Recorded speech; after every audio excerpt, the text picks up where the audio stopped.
Now, part 5, reference models. The OSI reference model. There are two main reference models. One is OSI reference model and the second one TCP/IP reference model. The OSI model defines a networking framework for implementing protocols in 7 layers. Control is passed from one layer to the next, starting at the application layer in one station and proceeding to the bottom layer, means physical layer, or the channel to the next station and back up the hierarchy. And we can look into the 7 layers. It starts with application layer, presentation layer, session layer, transport layer, network layer, data link layer, and finally the physical layer.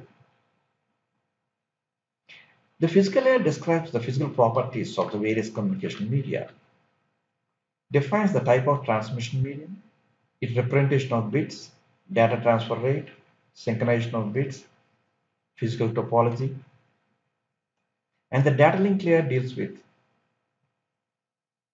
both. It has you can divide into two subcategories. One deals with MAC, media access control, and the second one deals with LLC or logical link control.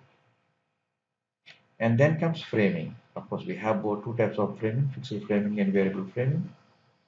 And physical addressing, MAC address, error control, it takes care of error detection, and flow control.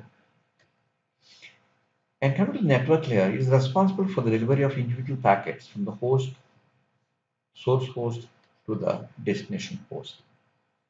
This layer defines the logical addressing and routing structure of the internet.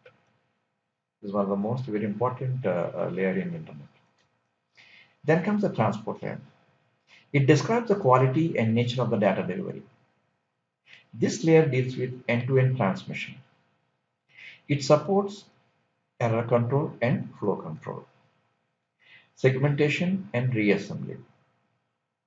It supports connectionless and connection-oriented network. So these are the characteristics of the transport layer.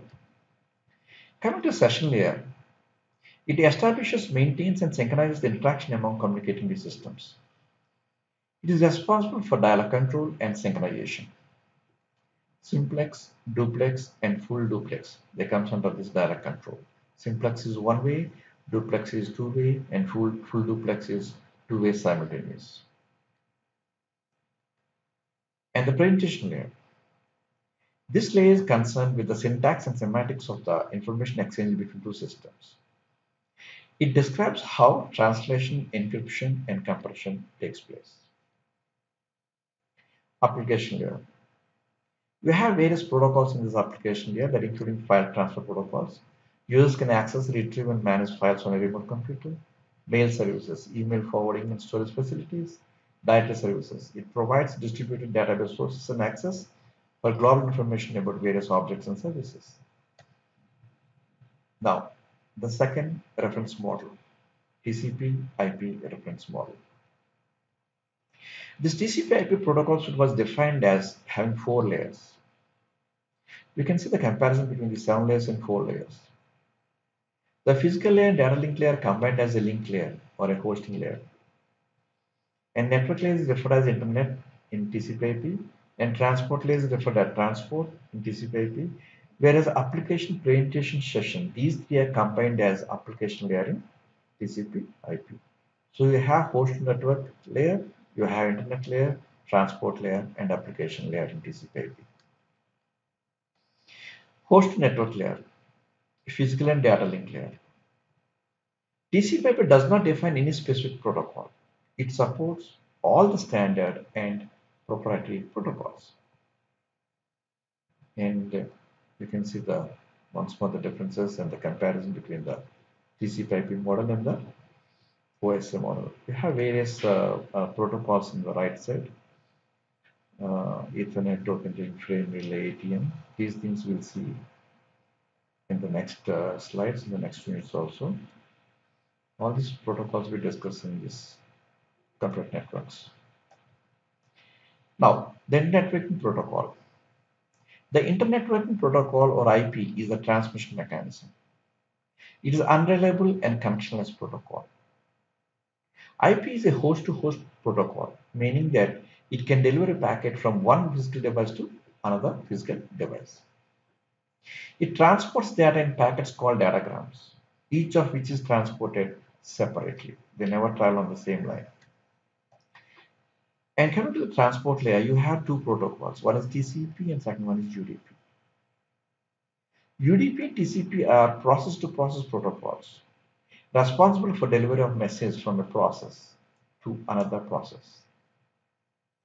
UDP is an unreliable, means connectionless, process-to-process protocol, whereas TCP is a reliable connection-oriented transport protocol. Actually, there is another protocol which is used as SCTM or Stream Control Transmission Protocol.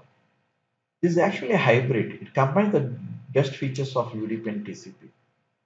And this SCTP supports VoIP or voice over the internet. And coming to the application layer, it is equivalent to the combined session, presentation, and application layers in the OSI model. And many protocols are defined in this layer, including HTTP, Hypertext Transfer Protocol, FTP, File Transfer Protocol, SMTP, Simple Management Transfer Protocol, Simple Mail Transfer Protocol, and DNS, Domain Name Service, and Telnet, etc. etc. Now, the OSI model concepts. There are three concepts in this OSI model. The one is service.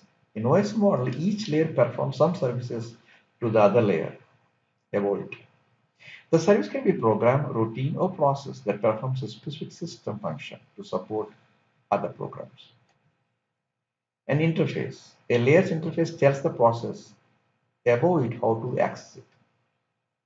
And the third one is protocols. It's a special set of rules that endpoints in a telecommunication connection using when they communicate.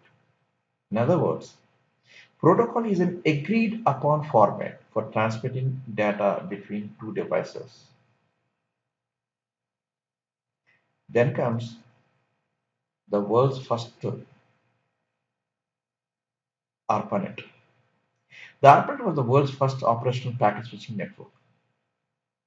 Here the information is sent in small units called packets, which are routed on different paths and reconstructed at the destination.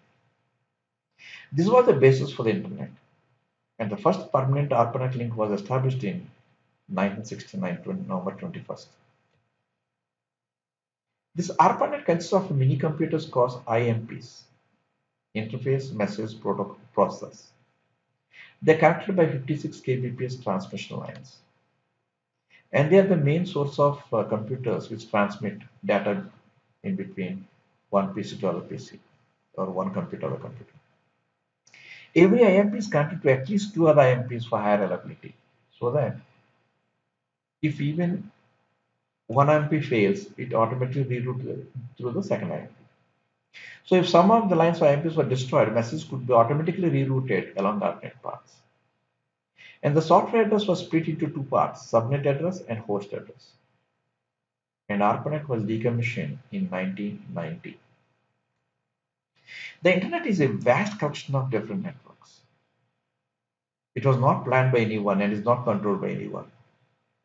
A machine is said to be on the internet if it runs the TCP protocol stack, which has an IP address and can send IP packets to all other machines on the internet.